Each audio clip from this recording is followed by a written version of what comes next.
You are listening to a Cult Talk Network podcast.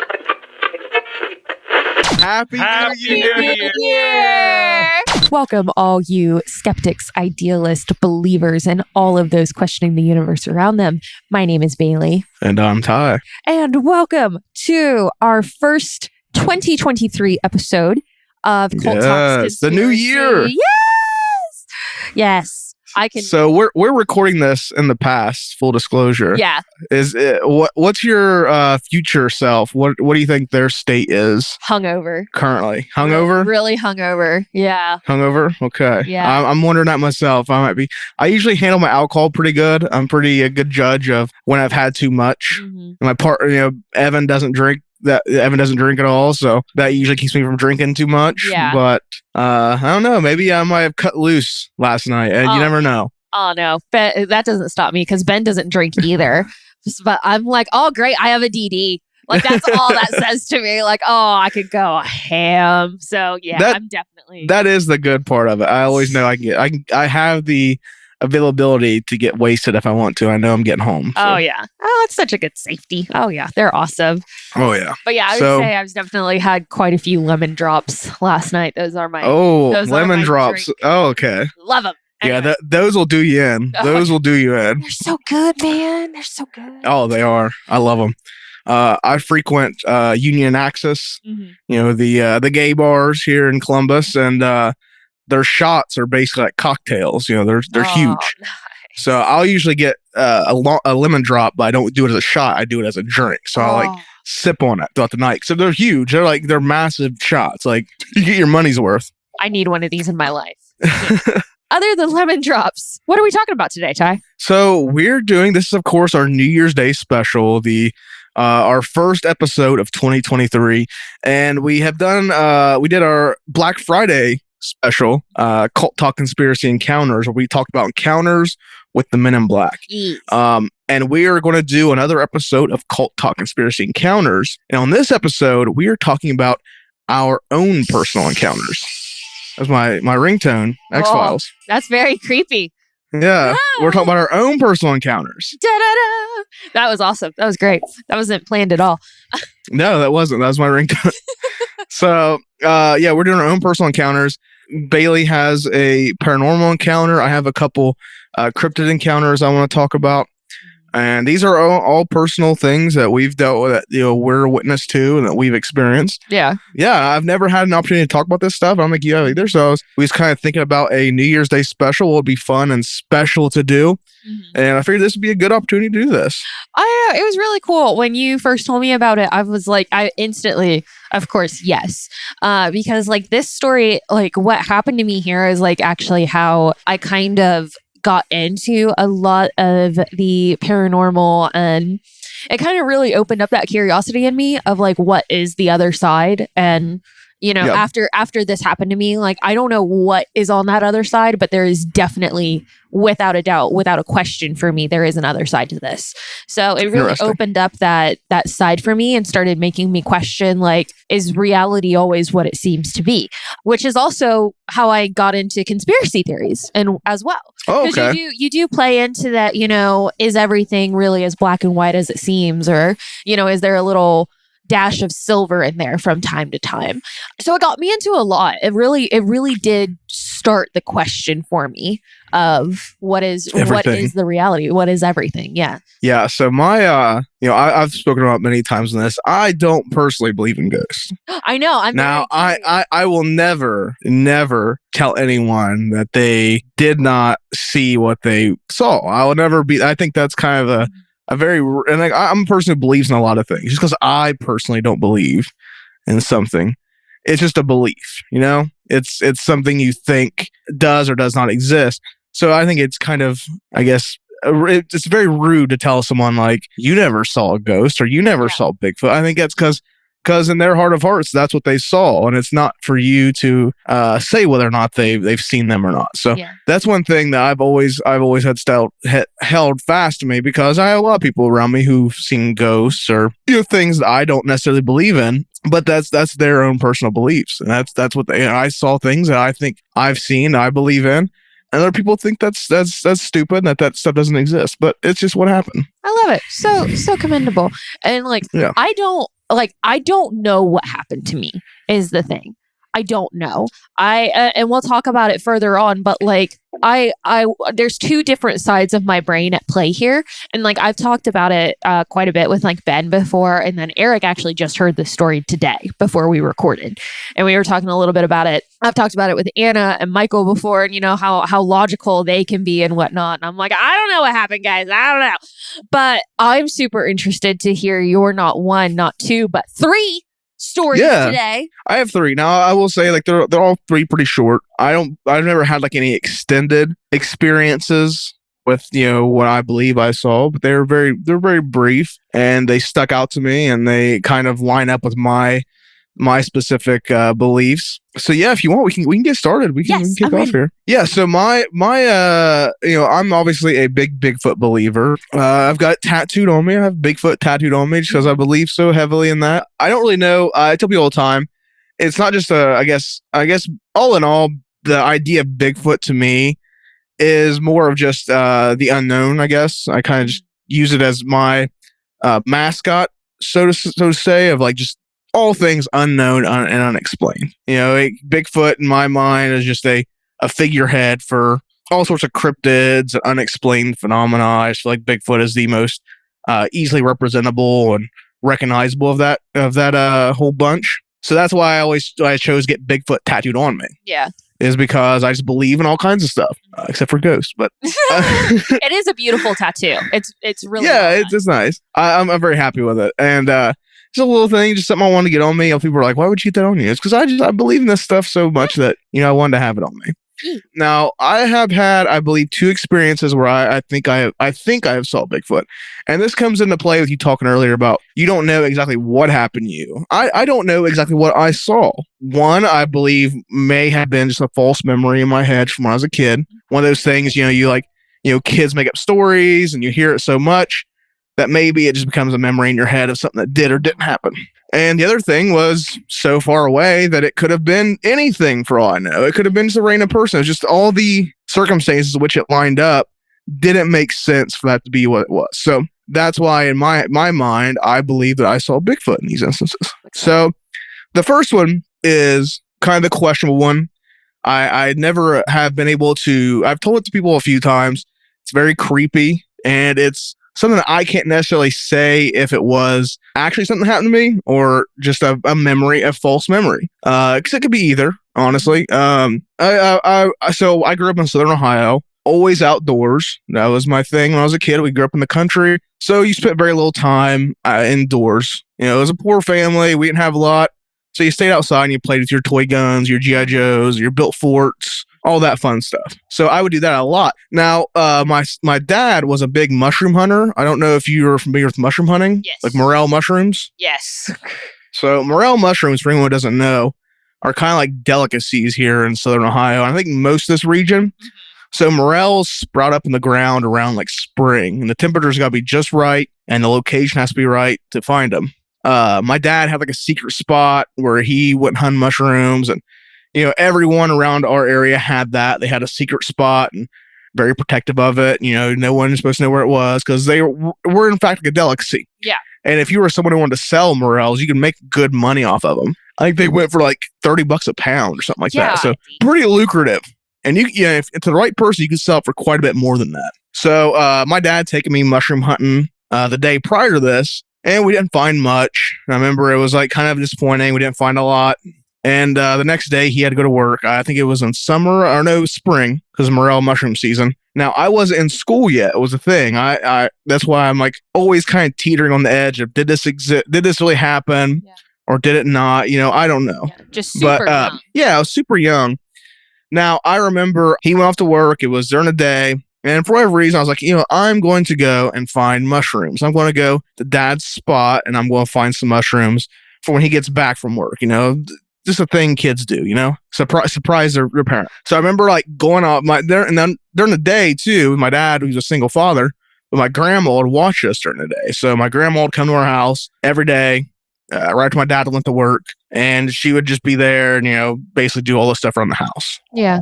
I went like hiking up in the woods to where I thought the spot was. Now, mind you, all these mushroom spots, they are like pretty well away from everywhere. Like it's got to be a very specific location where morels will grow. Yeah. Like there's certain trees that go around, certain like bushes, all this stuff. It's a big thing. You know, it's nature. Is it like super secluded, like where they grow? Like they have to have like a lot of times, yeah. Okay. Now you can find them too. Like it's not all like that. Because I mean, I remember like we could find them sometimes in our yard. We'd find them near there's pine. They grow around pine trees pretty frequently. So if you have pine trees, you can usually find a couple. But to find like a mess of them, like a big bunch, you usually had to find like a special area for them. So, or there'd be a specific spot where they'd grow. So I remember I went out hiking. Like I said, I was probably like 4 or 5, probably 5, I would say. I would imagine 5 is probably when this was. And I remember like I was going through like the woods, having no idea where I was. I don't know how long I was hiking there. This is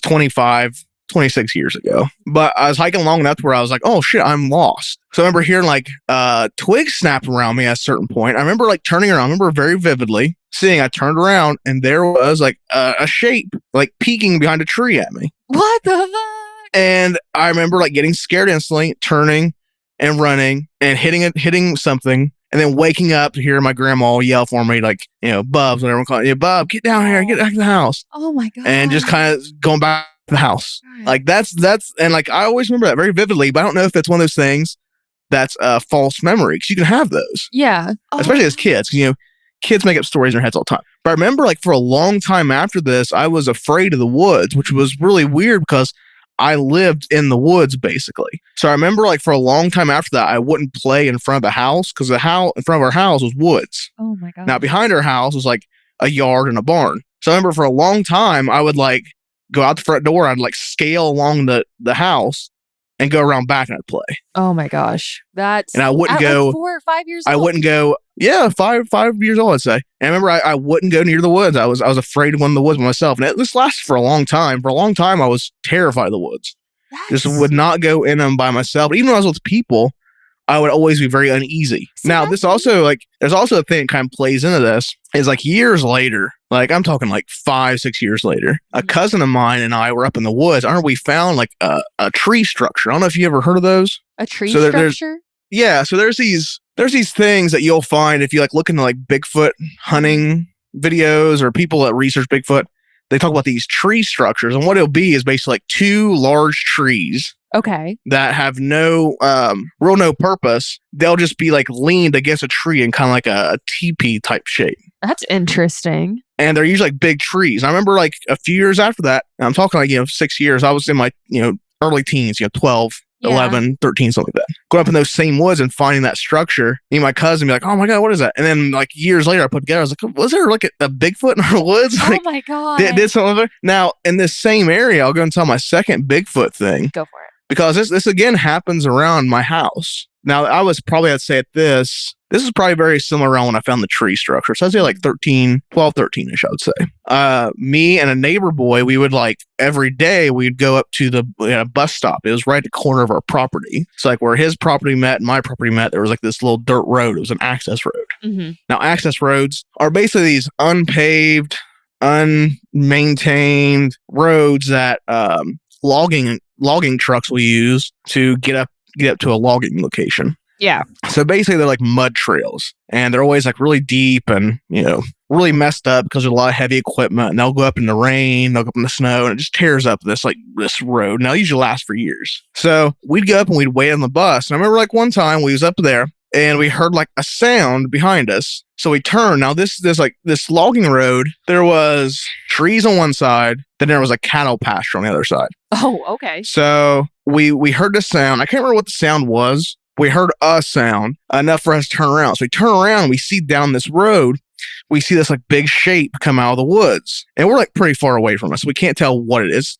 It's just a big shape. We see it like come out of the woods and it crosses the road, and then it like just one steps over the cattle fence and just keeps walking across the pasture and up into the other side of the woods. And like a cattle pasture fence, usually like 5-6 feet. It's pretty big. Yeah. I mean, they're at least like as tall as me, and I'm like 5'8". Yeah. Like they're pretty big. And I remember it just like coming across the road and just like with ease, just going over the fence and just kept walking up to side of the hill in the woods. Yeah. God. But those are the two instances in which, I believe that I saw Bigfoot. Now, of course, that's totally up for debate as to what I saw. Yeah. In my memory, those are my two Bigfoot encounters. Oh my God. That's I like got chills and sweaty palms all in like the same instance. Like, oh my gosh. Yeah, the jumping over or like stepping over the cattle fence gets me. Yeah, woof. I don't like that. And you said your friend saw this as well? Yeah, my friend, we both saw it. We were like, my what was that? Like we were both just flabbergasted by it because it was like just didn't make any sense. It was like real early in the morning on a weekday. It just some shape came out and it just like stepped over. Do you remember if it was Just stinky? kept we was far away from it. Oh, okay. We was really far away from it, probably like a eighth of a mile or so. Like you should have we ran up. quarter of a mile. Maybe. We were pretty far. Like we just were able to see down the access road because the one side of the road was completely clear. And you would imagine if it was so we was able to see. If it had like jumped over the fence or something, you would have seen it like I don't know. Yeah, kind of brace or something like that. Yeah, you see it like recover from the jump or something. Yeah. And I mean, for you to be that far away and still see it, like that makes me wonder, like, how big was this thing? Like, oh man, ooh.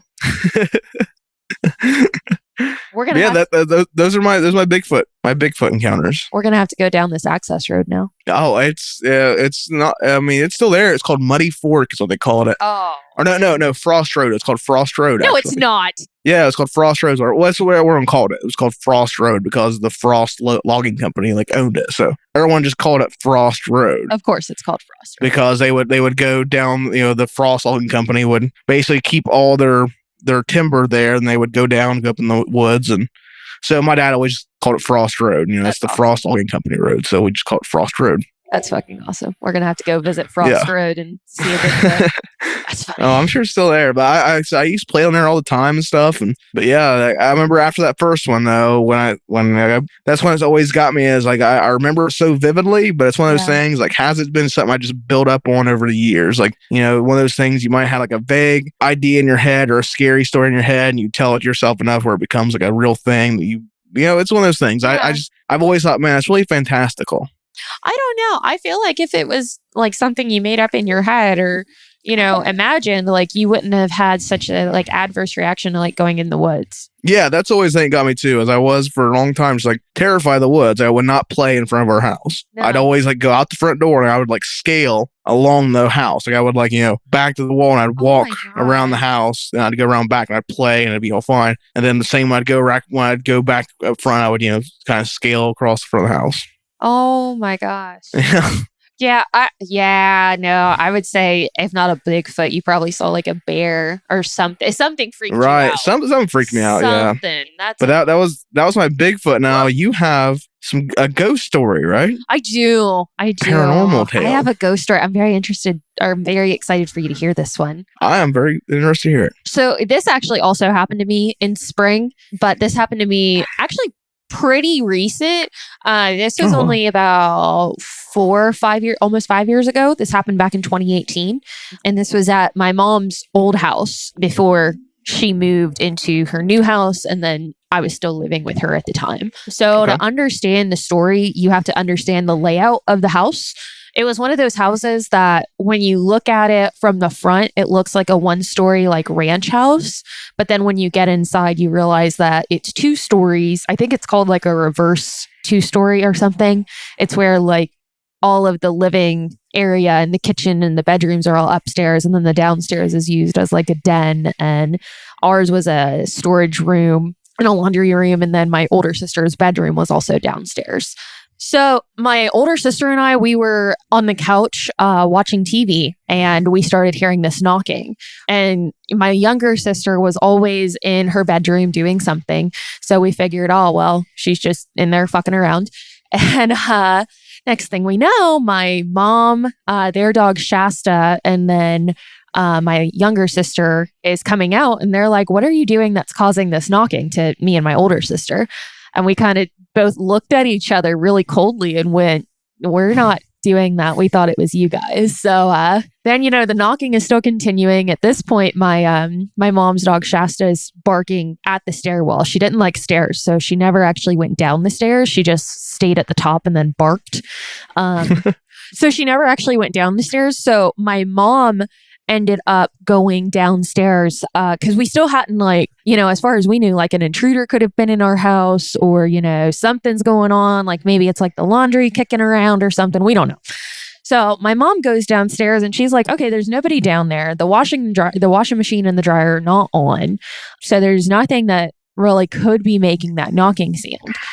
And it's still going on and it's still happening. And it's like moving around downstairs because the way our house was set up, it was like a 2-story ranch house. Like it was very wide open and it was hardwood floors. So sound traveled super easy. Like you could be in the back downstairs storage room and you could be heard all the way up in the family room, which was in the very front of the house. Nice. Okay. Yeah. So it traveled super easy. So she comes back upstairs and is like, okay, nobody's down there. And we kind of like all start freaking out a little bit. And, you know, the knocking's still going on. Shasta's barking. You know, my siblings and I are looking at each other like, what the frick is going on? So my mom finally just has it and yells, that's enough. And there was a brief moment of silence. And like, it had to only be like 15 or 20 seconds long. And then next thing you know, just this loud banging starts in the kitchen. And I mean, we were like, my older sister and I are in the living room. And then my mom and my younger sister are standing, up by the stairwell. So like each of us are like on either sides of the kitchen. No one's actually in the kitchen, but yet this banging just happened. Then, you know, Shasta's barking in all different directions and the knocking's, you know, continuing between the kitchen and downstairs. And it just was really all over the house at that point. So I don't really remember how everything calmed down, I think, but eventually we just kind of all got ourselves together and we're like, you know what, whatever this is, we just got to wait it out. You know, we're just going to, you know, ignore it and it'll go away, basically, is what I assume happened. Because like I said, I don't really remember. Okay. It calmed down enough for me to feel like I could go to bed. So my bedroom was actually right across the hall from my mom's and then right next to my younger sister's. So it was it was kind of like a triangle, the way that the bedrooms were set up. Very short distance away.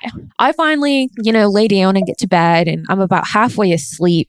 And it's weird talking about because, like I said, I still don't know what happened to me.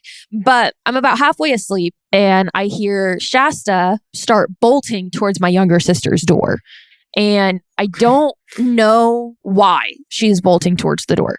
All I know is I am up out of the bed and to my bedroom door. And it was really like my body was moving, but I like didn't have control over it. It's a really weird experience because I don't remember my brain telling my body to get up. And what really freaked me out was when I got to the door, because I remember my hand being on the doorknob. I remember what the cold metal felt like. I remember that very, very clearly. But I don't remember ever grasping the doorknob in order to turn it. And I don't remember like actually feeling like I was grasping the doorknob. It was like I opened the door. I took 2 steps out of my door, which I'm very fully aware of what happened. I remember this very vividly. But at no point in time did I feel like I was in control of my body during this whole 2 minute that's experience. Scary. That's a scary feeling. It's to this day the most terrifying thing that's ever happened to me. As soon as I'm at my younger sister's door and my mom is standing to the left of me, my younger sister is to the right of me, and then Shasta is right in front of me, I just remember screaming in this voice that I've never been able to replicate. I've never heard this voice before now. And like I said, I've never been able to replicate it. I just said, get out now. And after that, I looked at my mom and there was again this huge moment of silence. And I just looked at my mom and like, with tears coming down my face at this point, all I could say was, that wasn't me. That wasn't me. And eerie. And I don't know if they believed me. I really don't. But I was terrified. I was shivering or, you know, trembling, and it was bad. But, you know, everyone had saw it. So my older sister and I decided that we were going to sleep in the family room that night. You know, we were like, fuck this. Like, we're just going to be together if this is what's going to be happening. So we actually fell asleep watching Seinfeld on Hulu that night. Nice, funny comedy. Good choice. My Your older, show about nothing. yeah, my older sister liked it. My older sister really liked it. I actually haven't watched Seinfeld since this. One of my all-time favorite shows. Top 4. Nice. Top 4. Nice. But we finally fall asleep watching Seinfeld, and I remember being physically shaken awake. Like it literally felt like someone had their arms or had their hands on my shoulders and was shaking me awake. And I even still remember like feeling that shaking motion in my head when I woke up. And when I looked up, I looked at the TV and the characters on Seinfeld were discussing what they thought happened after you died. Like if there was a spirit realm. Yeah. Like if there was a spirit realm or if you like just rotted in the ground or whatever. So I remember like taking a moment and like taking that information in and just very calmly like saying in a whisper, like, okay, I don't know what's happening, but okay. But do not ever touch me again. Like, I just don't know. I just kept saying, don't ever touch me again. And like that calmed myself back to sleep. And the next morning, everything was normal. Like the next following nights, we didn't hear any of the knocking. I don't know. Did you ever ask your mom about it or discuss it with her? Oh yeah, we're not quite to the end, my friend. So we actually have a family friend that's a psychic medium. And psychic mediums, they can connect very easily to the spirit world and really see the spirit realm. They can talk to ghosts in layman's terms, read tarot cards and, are just very intuitive spiritually. So about a week later, they were visiting our house and, like I said, they're a family friend and whatnot. And so we, told them what had happened in the house. And unbeknownst to us, just about 2 weeks prior to that, my older sister and I had a family friend or had a friend that had passed away. And we didn't know any of this. And, they were really desperate to find someone, kind of, I guess, would be able to understand what was going on. So they came to us for some reason. And, we did talk about, what happened to me. And they said, this was to get a point across of how serious they were that, something was going on and whatnot, which respect to the family, I'm not going to go into those reasonings, but, my reaction to Get Out Now, they said may have been myself breaking through the sort of spirit hop or spiritual possession, as I've seen it called, and telling it to like get out of my body. Wow. So I still question whether or not this was a form of like spiritual possession, because I feel like first of all, the word possession has like so many connotations to it. Like, I'm not saying that I was like, revolving spinning head or whatnot, but I mean, I definitely did not feel in control of my own body. Like it was like I was seeing everything happen from like a snow globe. Like it's weird. Interesting. But also, so you're kind of an outside looking in kind of thing. Yeah. But like also I'm very protective of my family, and Ty, you can attest to this because you're part of my family. And like, I mean, I get fiercely protective. So with everything that was happening that night, I really do question if I did have some sort of spiritual encounter, or if the fear that my younger sister was in danger, if that put my adrenaline into overdrive and I just went like primitive almost. So I don't know what happened to me, but that is what happened to me. But like I said, after that really confirmed that there was something on the other side of our world, because like this actually scared me out of religion. Like, really? This was so bad. I stopped watching scary movies. I did not want to know anything about ghosts. If Exorcism of Emily Rose was on, like I was turning it off, and like I was not about it.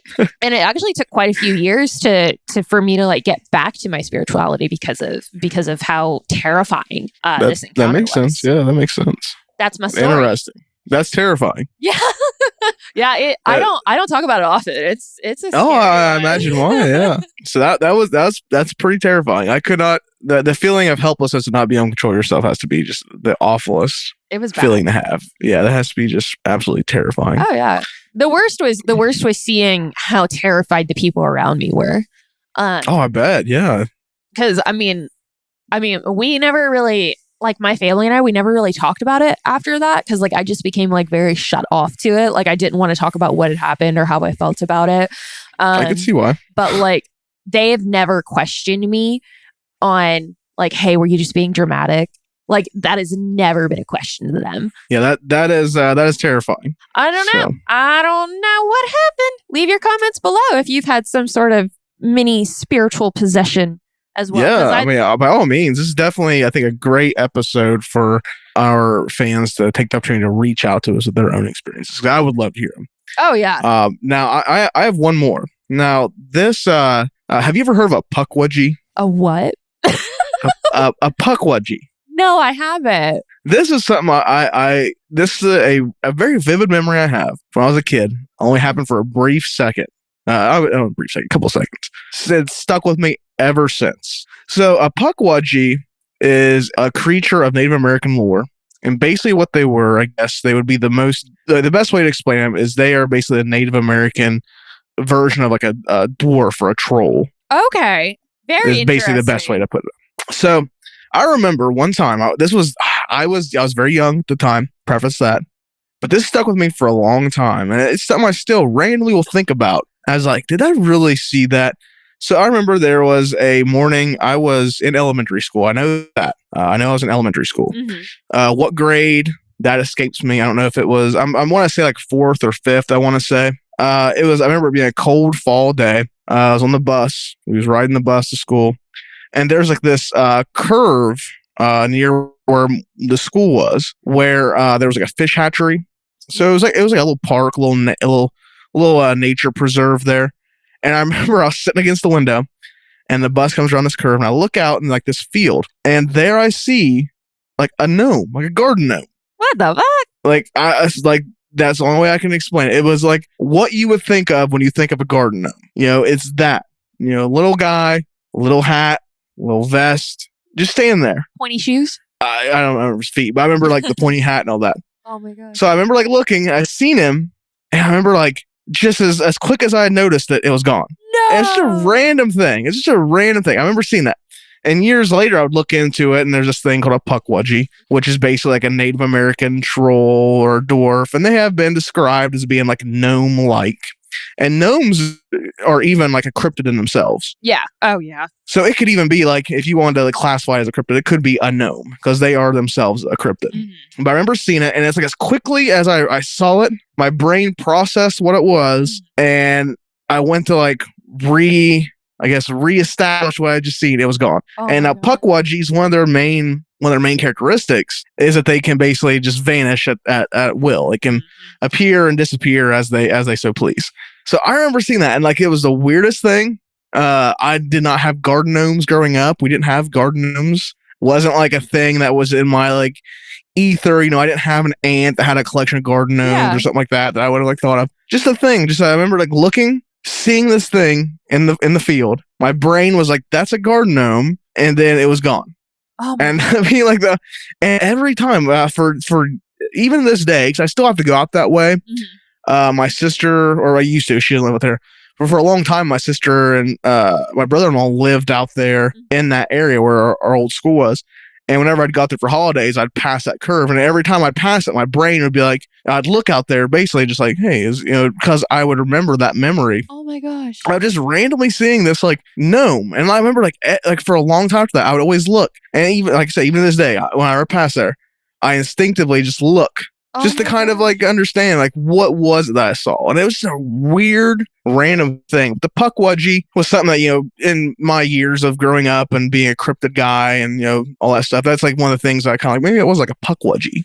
That's awesome. I love that. That was like a weird little random cryptid sighting of something I had when I was a kid. And it's like stuck with me for years ever since then. Like I can remember it so vividly. It's insane. I can remember like the condensation on the window of the bus being cold, so me having my jacket on, kind of with my hands in my sleeves. Aww. And just looking out, and there being this like little gnome, and it was just as the bus like just crests the curve, so there's a little bit of time, it's like you're kind of that crest of the curve, you know what I mean? Yeah. So you're kind of like held in position for a second. Oh yeah. And it was like just that perfect moment where you like look out and you had enough time to like see this thing.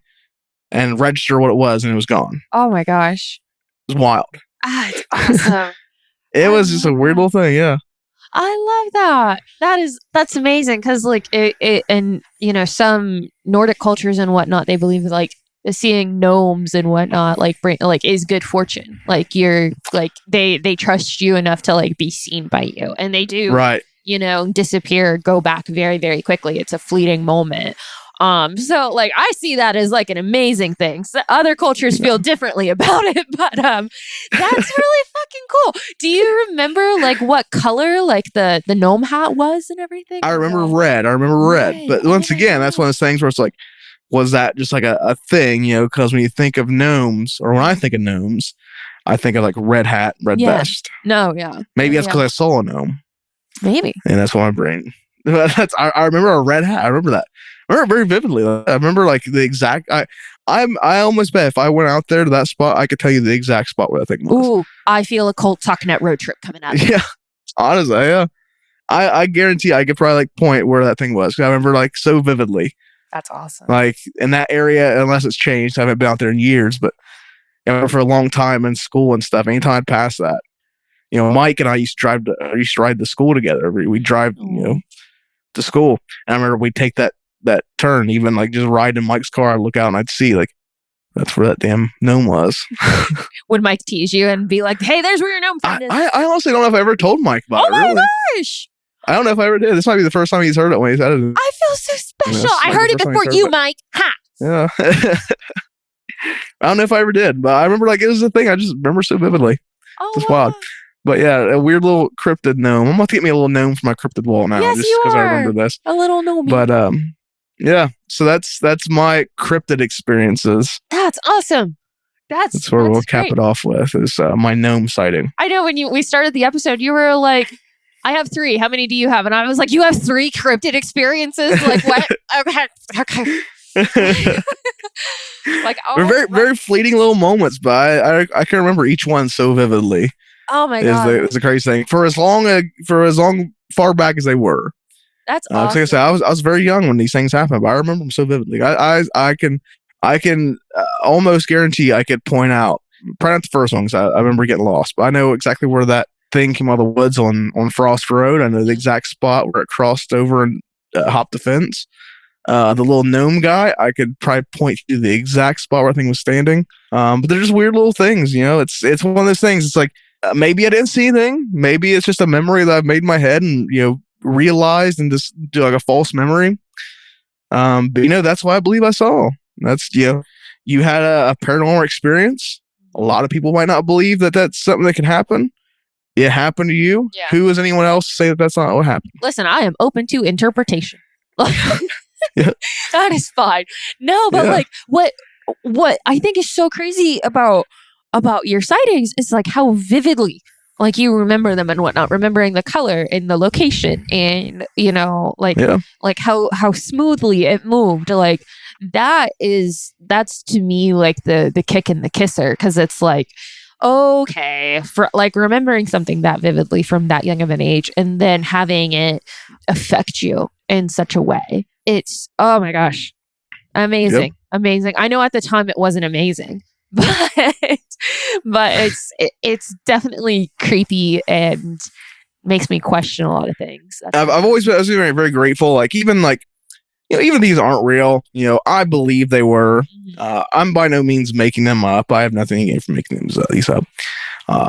The Bigfoot things, I've told people those for years. Mm-hmm. I mean, I think even one day in the group chat, Mike was even like, "Oh, Tyler is a Bigfoot thing," and I've always talked, very openly about the Bigfoot things. But I've always been very grateful that if these were real sightings of a Bigfoot, I'm very grateful because it's a creature that I definitely like kind of romanticize and that I find very fascinating. And for me to have had an experience with it, I feel very grateful for that. Yeah. He was like, "There's violent or they weren't like malevolent or violent encounters, so I can be grateful for that." Oh yeah, because some people have claimed to like been like chased by Bigfoot before. Which I mean, if a Bigfoot is chasing me, I'm just no one's gonna believe how I died. No one. I've always put it in this way, like if a Bigfoot's acting violently. I mean, that's just animal nature. That's just nature in general. Humans act violently, and there's always a reason. I figure Bigfoot's just an animal like a bear or a mountain lion, and sometimes you can cross paths with a bear or a mountain lion and nothing will happen. Other times you aren't so fortunate. So I imagine that's kind of just the same goes hand in hand with Bigfoot or Nessie or any of these other cryptids. They're all just animals. Just because we don't know if they exist or not, I imagine they're still just animals. Yeah, true. So, but yeah, this was a good episode, a good little way to bring in the new year. I hope we creeped you out. 2023. Yeah, I hope that this gives makes people comfortable to reach out, let us know your experiences. I know a lot of this stuff isn't really things that people want to necessarily talk about openly, because it is very easy to get ridiculed. I mean, we may or may not get ridiculed for it, but that's no big deal. I in my heart of hearts believe that I had these experiences. You believe in your heart of hearts you had these experiences. And I, for one, don't believe it's anyone's really place to say what we did or didn't see. Right. To put it very But by all bluntly, means, we are open to interpretation. So yeah, absolutely. And I mean, to put it bluntly, I was there. So yeah, exactly. I know how I felt. I know how I felt. Yeah. It's like, it's that old saying, like, we all know our own truths. So yeah. Yeah, exactly. And we would definitely be very, I'd love to hear from you guys. I'd love to hear your experiences and your encounters. I think that's just the best way to go about this. Oh, absolutely. We open up to you. If you so feel inclined, open up to us. I'd love to hear it. But yeah, we hope everyone's had a great start to 2023. And we hope you had a good 2022. And we hope 2023 is even better. Because this is our first New Year's for Cult Talk Conspiracy. And we're coming into this new year fresh. And we're ready to see what happens here with the Cult Talk Net, because we have some big things in store. I know, I'm excited. So, very excited. Very excited for what we have in store. We're thankful for all of our listeners and everyone that watches us on YouTube or here on whatever podcast platform you listen to. You can make sure to follow us if you aren't already. You can follow us on Instagram. You can follow us on YouTube, Twitter, Facebook, I believe Rumble, TikTok sometimes, at Cult Talk Net. It's very easy. Just follow us everywhere. Yeah. We post a lot of exclusive stuff on YouTube sometimes. We keep some cool content on Instagram. Facebook's a great hub to see everything. So let's make sure you follow us. Be here, I believe, in next week, I think we'll have an episode of Cult Talk Conspiracy coming out. You probably already know what that is. I don't know what it is yet, but you will probably have known. But yeah, we hope to hear from you guys. We hope you guys follow along, listen to it. If you haven't listened to any of the other episodes, go back, listen to them. If lore is your thing, check out Cult of Lore. If Bruce Campbell is your favorite actor, like a lot of ours is, you can go to Cult of Campbell. And I'm sure there's going to be a lot more down the line here this year as we prepare to expand. Yes. With that, I've been Ty. I've been Bailey. Happy New Year and question everything.